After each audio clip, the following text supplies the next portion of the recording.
ہم قانون اور کاغذ پر چلتے ہیں، سچ کیا ہے یہ اوپر والا جانتا ہے۔ چیف جسٹس کا الوداعی فل کورٹ سے خطاب۔ جسٹس قاضی فائز عیسیٰ نے اپنے خطاب کے آغاز میں کہا کہ میں اردو میں بات کرنا چاہتا ہوں، آئین اور قانون کی بات نہیں کروں گا، کچھ ایسی باتیں کروں گا جو شاید آپ کو معلوم نہ ہو۔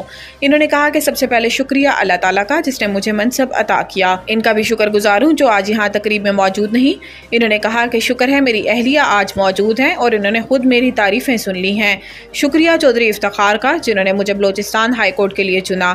بلوچستان ہائی کورٹ میں کوئی سکھانے والا نہیں تھا، میں نے وکلا ہی سے سیکھا۔ 16 سال کی عمر میں تھا جب میرے والد کا انتقال ہوا۔ میری دادی پڑھی لکھی نہیں تھی لیکن اپنے بچوں کو بہترین تعلیم دی۔